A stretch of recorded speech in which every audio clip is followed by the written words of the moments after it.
4 তারিখের পর আমাদের রাজ্যের মাননীয়াকে একটা অনুরোধ করব যে আপনি দয়া করে, আমরা সাধারণ মানুষ, ঠিক আছে, আমরা শুধু একমাত্র আপনার ভাতাটাই গ্রহণ করি, আর আমরা পার্টির থেকে কোনো কিছু গ্রহণ করিও না, আমরা কোনো পার্টি চিনি না।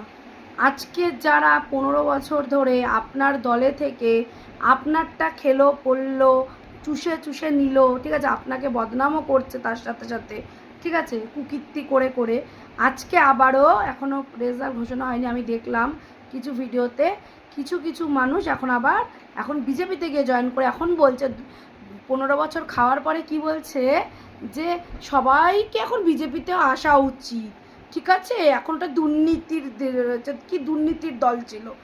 ওরে ওরে গান্ডুর বাচ্চারা রে, তোদের মনের মধ্যে এই ছিল? তাহলে আপনারাই বিচার করুন, সাধারণ জনগণ কাকে ভোট দেবেন, কাকে ভোট দিচ্ছেন। আজকে দিদি খারাপ, আমাদের মাননীয়া খারাপ, তাই বিজেপিতে আপনারা ভোট দিচ্ছেন যে পাল্টানোর দরকার। আর কারা পাল্টাচ্ছে? যারা এতদিন তৃণমূলের খেয়েছে, যারা এতদিন তৃণমূলের থেকে কোটি কোটি টাকা চুরি করেছে, যারা সব কিছু ভোগ করেছে, সাধারণ মানুষের রক্ত চুষেছে, মাননীয়াকে সাধারণ মানুষের কাছে নিচু করেছে, এখানে এদের মতন গদ্দার গালের জন্য তো মাননীয়া আজকে এত এত কিছু তাকে ফেস করতে হচ্ছে, তাই না? আজকে মাননীয়া তো সাধারণ, সে তো অসাধারণ, সে তো নিজের জীবনের জন্য কিছু ভাবেনি, সে তো সাধারণ মানুষের জন্য ভেবেছে, তাদের কর্মীদেরকে দায়িত্ব দিয়েছে। এতদিন পেট ভরে খেয়ে দিয়ে এখন আমাদের তৃণমূল রাজ্য এখন খারাপ, এখন মাননীয়া খারাপ, এখন বিজেপি ভালো, মানে এখন বিজেপিতে যাচ্ছে, তাহলে বিজেপিতেই তারা আবার খাবে, আবারও খাবে। এই একই প্রতিবাদ ছিল আমার প্রথম থেকে।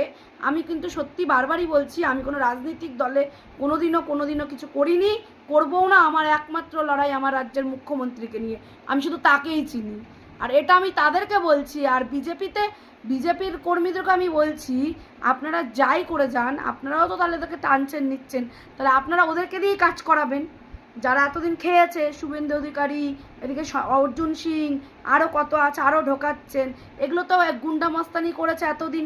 আর মাননীয়াকে একটা কথাই বলতে চাই, 4 তারিখের পরে আপনি ক্ষমতায় যখন আসছেন, আপনি আসার পরে আগে আপনি একটা লিস্ট বানাবেন, আগে ছাঁটাই করার লিস্ট বানাবেন। আপনি আগে স্বচ্ছভাবে, যদি একা থাকতে আপনি একাই থাকবেন, রাজনীতি একে, সাধারণ মানুষ আপনার পাশে আছে, সাধারণ বাংলার মানুষ আপনার পাশে আছে। আজকে মুখ খুলতে আমি বাধ্য হচ্ছি, স্বাগতা চক্রবর্তী, আমি ভিডিও দেখছি, তাই আমি দেখে আজকে জানাচ্ছি, এই বেইমানের বাচ্চাগুলোকে আগে আপনি দল থেকে লাথি মেরে মেরে তাড়াবেন, এটাই আমার আপনার কাছে অনুরোধ রইল।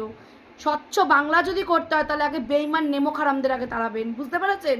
তারপরে আমাদের বাংলাটা ঠিক হবে, ঠিক আছে? আমাদের মাননীয়াকে, এদের মতন গদ্দারগুলোর জন্য আজকে আমাদের মাননীয়াকে এত কিছু শুনতে হচ্ছে। শালা সব একটা গদ্দার